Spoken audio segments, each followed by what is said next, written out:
Welcome along to Tweet Street Scotland occupied home of the satirical saltire. I'm Cinnamon Bridges, aka Peter. With me this evening, that's a solo event tonight. And with me this evening as a guest is we're going to find out a wee bit about SOS Scotland, or on Twitter, Safeguarding Our Schools Scotland. We've got a representative from the group with us to tell us a wee bit more. It's Lee. Hi Lee, thanks very much for joining us this evening, and welcome along to Tweet Street. How are you doing? I'm all right, thanks very much for having us on. Oh, you're very welcome, you're very welcome. I'm intrigued to find out a wee bit more. We ran a parents forum December, January, February and finished up in March with a book that users kind of really advertise, or you have been advertising over the past week or so about trying to get into sponsored to get into Scottish schools, sex and gender. So whenever you should set up on Twitter and you said some of the things that you'd said, I was interested. I visited your website and I just wanted to find a wee bit more about you. So now's your opportunity to tell us a bit, or as much as you want and as much as you can tell us, because I believe that some people want to remain anonymous, which is absolutely fine here. But tell us a wee bit about why you've got together and what you've got together for, and what you've got to hope to achieve. So over to you. Right, thanks very much. We are just a group of teachers, parents, who are really concerned about the way a lot of things are heading in Scottish education right now. How it all came together really just kind of by chance. Obviously we're all on Twitter, we've all kind of been keeping updated with everything that's going on in schools, and I just noticed more and more posts of people asking for help, and a lot of people were directing to Safe Schools Alliance UK, which is a fantastic organisation, but they are English. They're for the English school system, dealing with English laws, and what they do, although some of it is relevant, we have got a completely different education system up here, completely different laws. So what they're doing doesn't necessarily work. So I got to thinking, we really need a Scottish version of Safe Schools Alliance. So I wonder if somebody is going to do that. So I waited and I thought, nobody's going to do it. Because I think it's going to be down to us to actually do it. And then I got in touch with a few people. They were like, oh, I'm so glad you got in touch, because I've been thinking the same thing. So there's a group of us who've all been sitting thinking the same things. And then it's just total coincidence that we all got in touch with each other, and then it just kind of grew from there. What we're about, as I said, we're just a group of mums and parents and teachers who just want to keep our children safe in school. Our main aims are to, really the big one is to empower parents to challenge what's going on in their schools. Parents don't realise how much power they actually have. Parents have actually got more power than teachers. Teachers are kind of guided by the curriculum, they're guided by policies, and parents don't have those same hoops to jump through. They're the ones that they've got a lot of power, but I don't think a lot of times they realise that. Or they maybe want to challenge something, but they don't know how, or they maybe don't have, the knowledge to back up what they're saying and what they're thinking about. So that's kind of where we started from. How can we really empower parents and support parents to talk to schools about things that they are really, really concerned about? Also, we want to support teachers as well. If they've maybe got resources that they think, should I really be using this? Is this appropriate? Yeah, and if we can provide some of those resources as well instead as an alternative, that would be great as well. But really, we've kind of started small, and we're just hoping to grow, get the word out there that we're here, we're ready to support parents and teachers.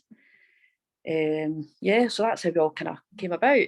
Well, it's good that he's did. It's good that he's did. We had Safe Schools Alliance on the podcast maybe about 6 weeks ago, just before that. I can't remember, there's been that many folk coming on, but we had them on and they were telling us what they were doing and where they were based, and myself and my co-host were hopeful that somebody would take the lead here for a similar sort of situation. So, well done you. Yay! Well done to the group. So, because I've seen something on Twitter just today, even just as an example, a further example, things that he's trying to do. He had posted about Clackmannanshire Council being the first to. I've been putting in freedom of information requests into every single council in Scotland, all 32 of them. I did get in touch with the Scottish Government, but they said it would cost far too much money for them to provide me with information that I was looking for. So sat down, emailed every single local authority in Scotland, and this is the replies and responses just coming in now. And Clackmannanshire Council is the only council to reply so far that don't have any mixed sex toilets in their schools. And they have no plans to do so. So is that a wee victory then? Is that a wee victory already? Just an early one for how long have you been gone? Because I know when I seen you on Twitter, he's gone long before that, or no, we launched. We kind of started getting together probably at the beginning of March, and we had meetings with Safe Schools Alliance and For Women Scotland just to get advice about, you know, how to start, what we would need to launch, who to speak to, things like that. So we had those meetings at the beginning of March, and then we launched maybe 2-3 weeks ago. So it's brand new. And already, I mean, the first day we launched, we were actually, my phone never stopped. The full day, just ping, ping, ping, ping, just people either getting in touch to support us, or parents looking for advice already. So yeah, it's kind of, we've hit the ground kind of running. Well, I mean, I think it shows the mood in Scotland, the fact Definitely.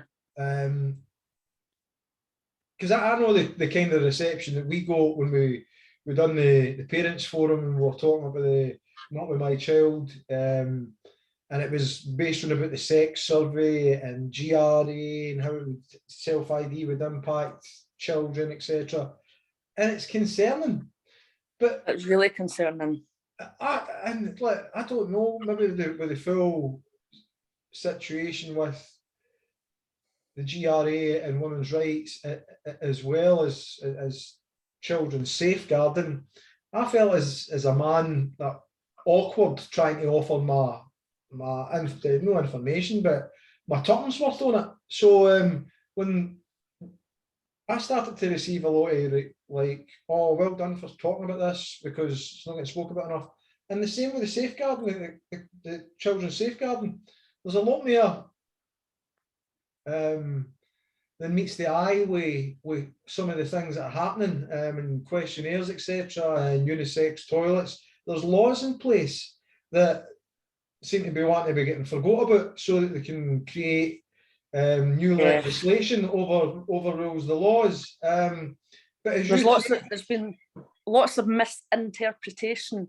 Yeah, as you say, laws. The laws are there. The laws have been in place for a long time, but what people seem to be doing now is completely misinterpreting the law, and that's where you get into difficulties with mixed sex toilets and various other issues. And as you said earlier on, parents have got more clout than they actually realise. They do, definitely. And definitely. It's good that you are putting the resource there to offer this advice to parents, because courage calls to courage, to borrow the women's rights kind of a side of things. But it's the same with parents. It's that fear of the unknown. Right? Well, I've not been told about this. Well, we're here and we can tell you this information, and it's factual and it's correct and it's up to date and it's in line with this, that, or the next thing. Like a parents' advice bureau, and it's that. It's you know, it's. or a carer or a young person, somebody that you've got an interest in. It could be a niece, a nephew, it could be anything, a brother or a sister. The generational thing is quite wide in Scotland as far as parents and kids at school, etc. So you could have brothers that are kind of a lot older than their younger siblings, or sisters that are a lot older than younger siblings that you've got to care for. So it's good to know that there's that there, because you used to have the parents' councils and things like that, where you could get, the parents would get together.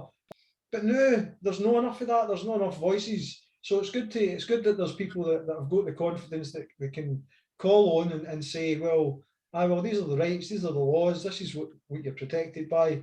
And these are examples that we've had to use to try and highlight what the benefit is of the services that are trying to provide. So well done, Yves, well done. So can you tell me how many there are of you?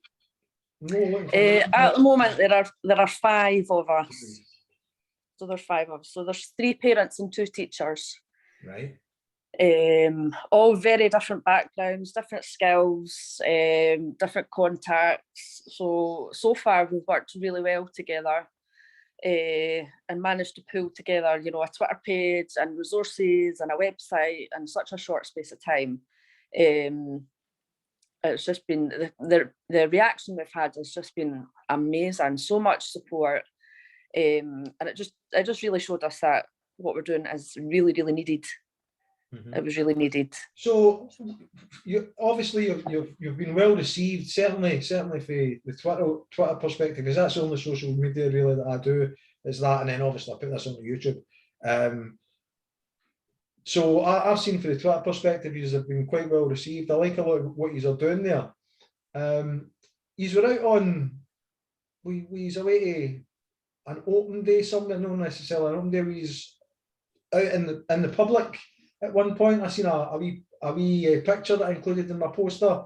Yeah, that's right. In the town centre. Can you tell us a wee bit about that? Yeah, Fourth Feminists had a stall in Stirling at the weekend, where they had various leaflets and posters and banners, just chatting with passersby and members of the public, just to let them know about what's happening with women's rights, women's sports, the whole prison issue and everything like that. And SOS Banner got its first outing, and it was really, really well received by members of the public in real life as well. So it's not just on Twitter that we're kind of having that impact, which is brilliant. Brilliant. So what sort of comments have you had on Twitter? Obviously, you're saying it was well received in real life. I'm looking at the Twitter side of things, and I see that there's been decent comments, but what sort of reception have you had all round for Twitter in real life? What sort of comments are you getting from people? You don't need to tell me, just in general. We've had lots of offers of support. That one gentleman was a foster carer, and he was something to do with law, and he gave us like a whole document with all the relevant legislations and statutes and everything all together in one document. So if you thought, I wonder if that fits with that law, and you could just go and like use it as a reference point, which was fantastic, because it was an awful lot of work you put into it, and that was brilliant. We've had people offering financial donations. We've had the response has been really good, but the most comments we've had are actually from concerned parents. Right. And what sort of concerns are they sharing? The big concerns now are obviously the mixed toilets. That's why I did the whole FOI thing, and I think we're going to make that quite a big campaign, just to let councils know that parents are not happy, the pupils are not happy, and it shouldn't be happening.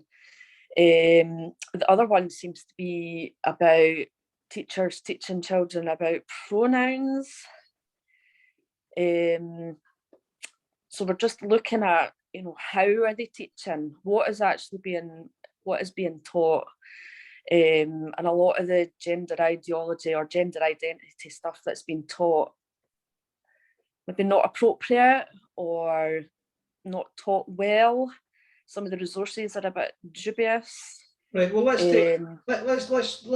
because if there's more, let's stop at they two the new, or they ones that you mentioned the new, right? And we'll take it for the first one.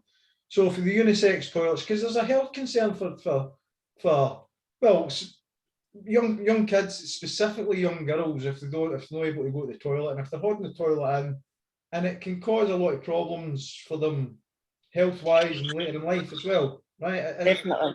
So yeah. Tell us a wee bit about what sort of things for the unisex toilet that you're getting for concerned parents, please. Really, it has been mostly parents of girls who, just like you said, they're either not going to the toilet or they're going, and there's been incidents of bullying in the toilets. One parent actually reported that it was a mixed sex toilets and they didn't have any sanitary bins in any of the cubicles.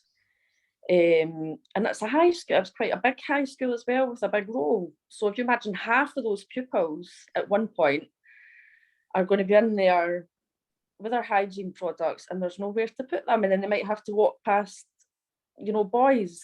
It's just really, really not on. And I don't think, although it has been mostly girls' parents, I can't imagine boys want to go to the toilet with girls either. It's not a really good situation for either boys or girls. And I don't know who ever thought it was a good idea, because it's not. It's just really inappropriate. I mean, again, as an older generation type person, it's like I think like when I was at school, no, it was the last thing you wanted to do. It was a case of, all right, everybody was a lot of teasing in the 80s and 90s when I was at school. But no, even at that, like, it's no, I grew up 3 sisters, so it was a case of, like, women had their own space. I mean, you gave them their own kind of a privacy, so to speak, knocking the door before you went into their bedroom and that kind of a stuff. It's like, they kind of things. It's all to do with safety, privacy, and dignity. And in a mixed sex toilet, that is not going to happen. It's and again, when you look at the laws that kind of govern in the favour of single sex toilets in schools, especially. 1967 or something like that, or 68. The building regs, 1967. Yeah, they should be, toilets should be split 50-50. So I mean, like, going against laws with legislation that the electorate don't agree with, which is concerning a lot of different people, parents groups especially, in respect to this, because it's damaging to our kids' health. Right, so let's move on to the next one that you had mentioned then after the unisex toilets, about the self-ID element, the self-identification element, or the way I would put it, I would say it's an indoctrination. They're trying to get kids at school at an early age. They're trying to indoctrinate a belief system into them. That's the thing. I think that's what a lot of us take an issue with. It's been taught as if it was complete fact, and it's not. If they're going to teach it in school, and I think they should be teaching it in school, but when it's at an appropriate age level, it should be taught as some people believe this. It's not, it's not a hard and fast fact. Some people believe this. Even in some of the schools guidance that have come from Education Scotland, that some of the language is just, it's not, it's misleading, it's ambiguous, some of it is just plain wrong. I've had the misfortune of seeing some of the RHSP materials. Yes. And it's not pleasant to look at. It sees a parent of a school age Wayne, but it makes me cringe. It's like, why do you feel the need? There's enough Wayne's going through enough rubbish, to stop myself from swearing, enough rubbish in their lives with struggling to get fed, whether they're getting some heat into their house. there's young wains at a young age, let them be wains, let them enjoy themselves, let them find their way. It's a confusing enough time without you confusing even more. Exactly. Aye. Let children be children. Aye. And I think there's so many children now affected by the rise of living costs and parents out of job. People are still struggling after COVID. And this is what the Scottish Government want to prioritise. Mm-hmm. Aye, again, they've got their priorities all wrong. Definitely. Nobody's saying that they don't want improvements to the mental health situation, especially for young kids, especially after the pandemic. Have you had any inquiries of that nature? Not really. No, not really. It's been quite focused on safeguarding around toilets and around what children are being taught. No, right. Well, here you go. As a parent myself, a kid that was locked up for the best part of 2 years, right? That's alarming, right? It's alarming for the perspective of the things that you would think would be more damaging to kids that their parents would be picking up on, versus the things that the government are trying to push upon parents, right? So they've just had a pandemic where they've been locked down for the best part of 2 years, and there's no problem with that. Whereas they seem to have a bigger problem with other things that they're letting their parents know about in respect to unisex toilets, in respect to the self-identity issue. I mean, that's quite alarming. When you look at the perspective of them, when you would think that, well, hold on, they've been locked up for 2 years. And I've just gone back to what you were saying about the pandemic, though. The children have had so much disruption to their education, and the disruptions are actually still going on, even though they're all back at school. I can guarantee you, in any school at one time, there'll be at least 2 or 3 members of staff off with COVID. Or other illnesses. So that all has an impact on children's learning and their development and their well-being. And I think that's what we should be focusing on, instead of gender ideology rubbish that, you know, their focus is all wrong. Aye. So how do we change the focus? How do SOS how do SOS Scotland help to contribute towards changing that focus? I think the main thing is using parent power.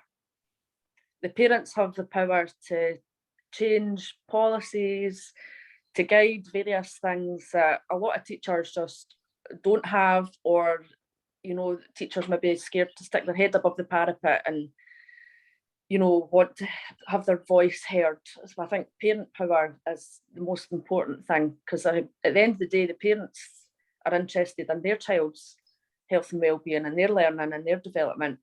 So if we can empower them, give them the knowledge and give them the confidence and give them the support to be able to challenge things that they know that are not right, then yeah, I think we'll have done our jobs. Sounds good.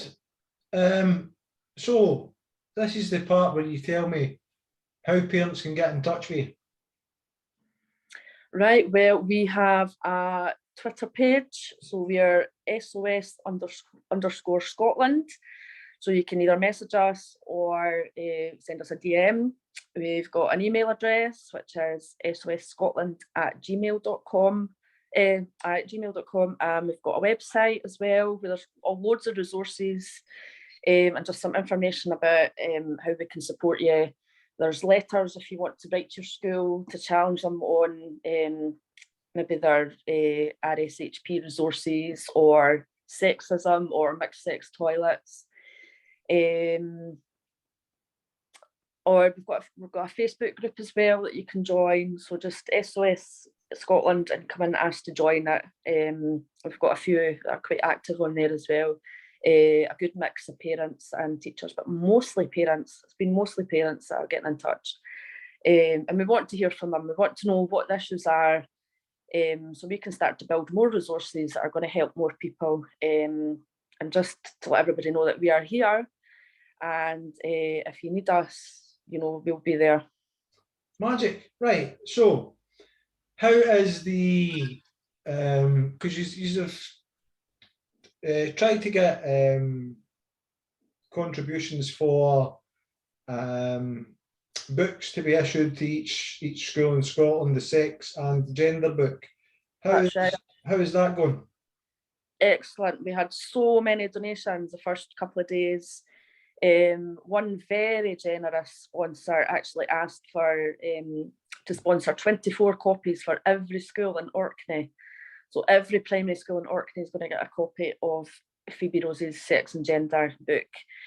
The response has been phenomenal. We've had lots of people actually over donating, saying, you know, keep the change for like future campaigns or you know, other resources. It's been absolutely phenomenal.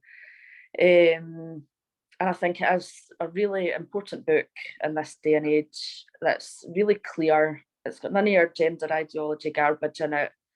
It's very straightforward and age appropriate, which we've found a lot of books at the moment in school libraries are not, they're not what you want your child to be reading. So if we can get that out there, get more children reading it and more teachers using it as a lesson plan as well, that would be fantastic. Right. So, and what can we expect for these short, mid, and long term? Gives a wee bit of an idea of what to expect. Oh, hold on a minute. First of all, how do folk donate? If you go on our website, there is a donate page. We've got a PayPal, and you can donate that way. And that's how most people have been donating. So the details are on the website. Right. Sorry. Right now, what can we expect for these short, mid, and long? Because you've done a couple of things already, which is good. It's good to get off to a flying start in the book and the contacting the 32 councils and getting the responses back. Hopefully there'll be more positive news that we'll hear from you. I hope so. What's the next kind of a plan? That's a good question. We never really started out with a plan. We just seem to have ideas, and then we go, oh, that's a brilliant idea, let's do that, and then it just seems to happen really, really quickly. Well, I suppose a lot of it as well will come off the back of the contacts that you get for parents and people that are contacting you. It'll depend on what you're getting asked to do. Exactly. What are the issues? What are parents concerned about right now in Scotland? How can we support? Do we have resources? Can we make resources? Find resources? And a lot of it is led by, you know, politics. What's happening at Holyrood just now? What's happening within Education Scotland? Is there something that we should really, really be tackling at the moment? And we just kind of take it from there. So long term, I would hope that more parents know where we are and can use our services if they need. Well, that's good. We'll talk a wee bit about Holyrood, right? Because we've still got a wee bit of time left, so we'll talk a wee bit about Holyrood then. If now this can be an answer representative for yourself rather than the group SOS Scotland. But if you are elected to Holyrood, what would be the first things you'd be implementing to change? Oh, there's a question. The first thing. Oh, you can have three then if it's too difficult. Three. You can have three. Even three's not enough. Start, come on. I've just made you First Minister. Oh, right. So as First Minister, my first job would be to sack a lot of them and start again. Just follow the claim of rights. I would sack a lot of them, start again. I would really, really, I think I would get rid of Curriculum for Excellence and start again with that. Do you think it's Curriculum for Excellence? Is that bad? It's unsavable. I think it's done. Aye. Curriculums usually have a shelf life of maybe about 15 years. And I think it's coming to the end of its life. This is just me personally speaking as a teacher. I think it's come to the end of its life. I think it needs replaced with something better. So that would be the first thing I would do. What sort of ideas then? Right? Well, give me a wee caveat to that. What sort of ideas to replace them? Well, the curriculum that came before Curriculum for Excellence was got rid of because it was too prescriptive. You know, it was your child will learn do, and then move on to the next level.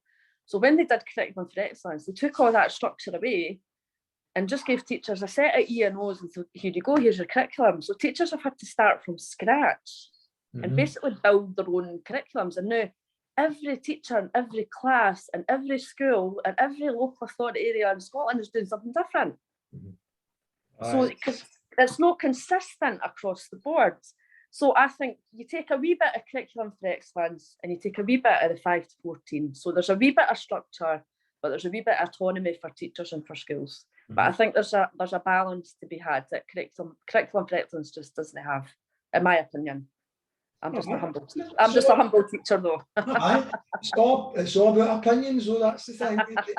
Sometimes some folk don't like them. Sometimes folk go, well, do you know, I hadn't even thought about that. So it's good to hear. Aye. Right, so back on to what's the other things you would be changing now as First Minister? As First Minister, oh God, I would put women's rights back on the agenda. What to set in? Because they would be protected forever. Aye. Aye. I think women have spent the last 100 years fighting for stuff that's slowly disappearing or under threat.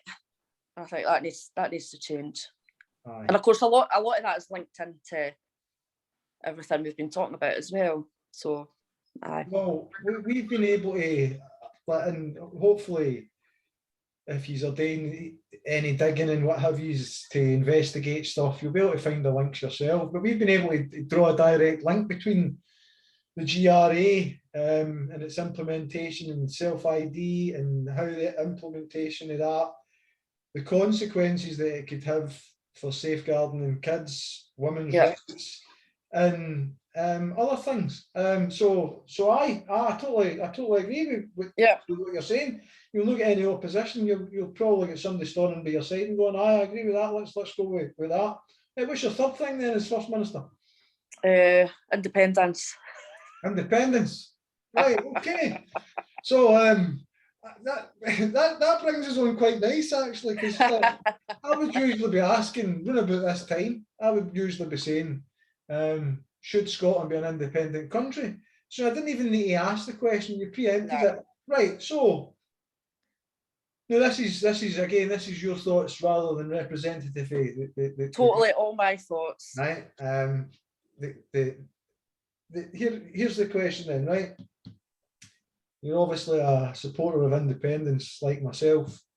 Do you think the First Minister has taken the movement forward, it's stayed still, or it's went backwards under her stewardship? It's went backwards. It's went backwards. It has. Totally went backwards. It's not a priority for her. Aye. It's not. She's completely lost. I mean, the whole reason the SNP have ever existed was to gain Scottish independence, and she's had ample opportunity. There's been periods where you think, oh, now, do it now. The moment could not be more right. And every opportunity is just passed her by. It's passed us by. Aye. Well, even over the past couple of days, I don't know if you. Well, it'd be hard not to know that the Prime Minister has broke the law, the first sitting Prime Minister to have broken the law, and the First Minister's asking for his resignation. It's like, well, hold on, we don't want to be attached to a union that's full of lawbreakers. They've shredded the international law with the internal markets bill, and again, I don't want to get too political because this is about safeguarding our school Scotland, right? I'm going off my tangent here. But it's all linked. It's all linked. See, when you think about it, as it's all linked, the things that are rising up at the minute in defence of certain things, Urwain's women's rights, the education system, Scotland, and how the services are all getting taken away. We're paying more.